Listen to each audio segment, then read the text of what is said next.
2026 has been a strange year to be a Souls fan. Not because the genre's lost its edge, but because there's barely been anything to play. The calendar's been thin, and what has shown up has been a mixed bag. Neo 3 was a genuine highlight, but I've also sat through some genuinely rough releases this year.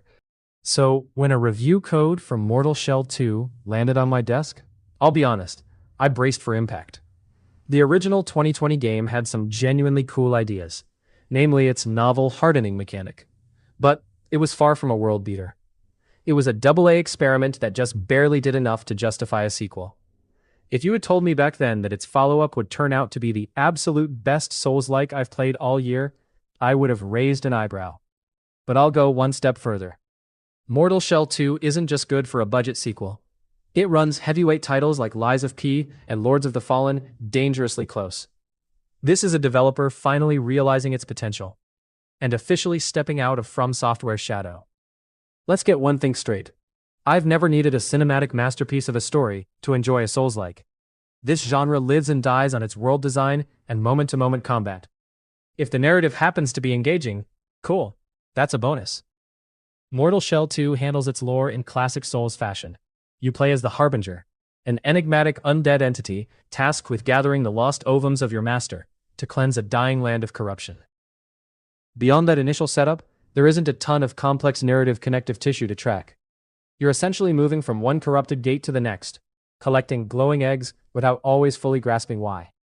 But what the main campaign lacks in traditional storytelling, it completely makes up for with atmosphere, environmental storytelling, and stunning visuals. Mortal Shell 2 is a gothic, gorgeous treat for the eyes. It masterfully walks the tightrope between beauty and absolute brutality. One minute you're standing on grassy floating islands, taking in a breathtaking horizon. The next, you're crawling through decrepit, blood-soaked hovels you'll want to escape as fast as humanly possible. The sound design, however, leaves a little to be desired. If you saw the pre-launch trailers featuring heavy metal tracks like Darker Thoughts or Ben Sahar, you might be expecting a head-banging soundtrack to accompany the carnage. Unfortunately, that vibe didn't really make it into the final game. The score is serviceable. It builds mood where it needs to, but it never quite reaches the heart-pounding heights those early trailers promised. A minor dampener on the presentation, but hardly a deal-breaker. We can talk about aesthetic lighting and gore effects all day, but Souls fans want one primary thing: tight, fair, and deep combat. And this is where Mortal Shell 2 genuinely shocked me. The original game had decent core mechanics, but the pacing felt clunky. The sequel takes everything that worked, throws out the bloat, and completely overhauls the rhythm of battle. By blending traditional melee combat with ranged weaponry, Mortal Shell 2 feels like a mashup between classic Dark Souls and action hybrids like Remnant.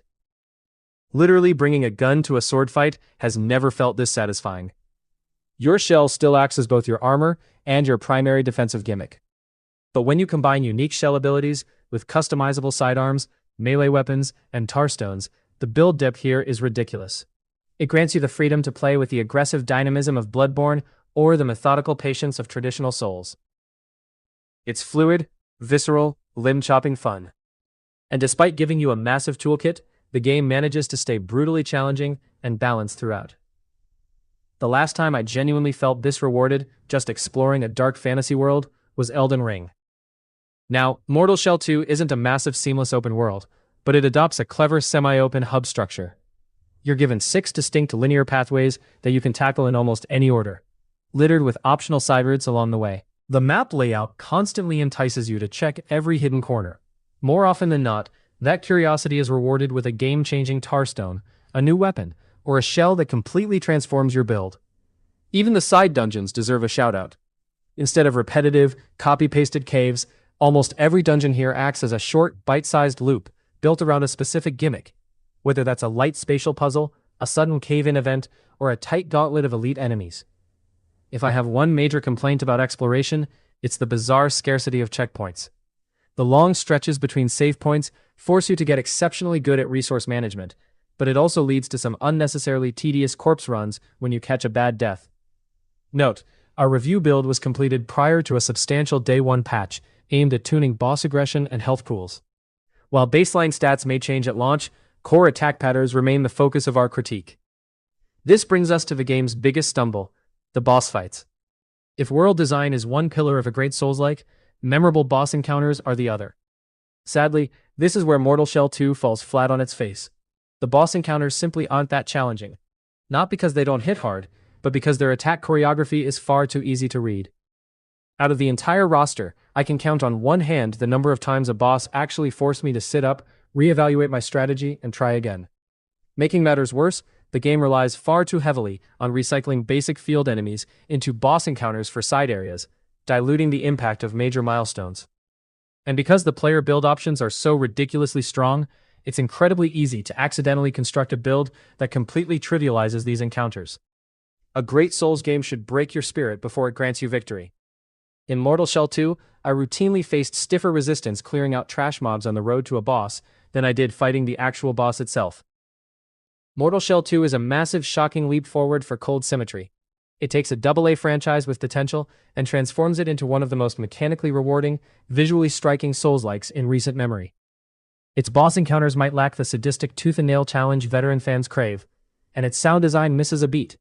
But the stellar moment-to-moment combat, firearm integration, and rewarding world design make this an absolute must-play for genre fans. Cold Symmetry came out of their shell and delivered a contender for Sleeper Hit of the Year. We will give it a final score, 8.5 on 10. For more Souls-like reviews, breakdowns, and gaming news, hit that subscribe button and stay tuned right here to The Game Slayer. And I'll see you in the next one. Thanks for watching this video.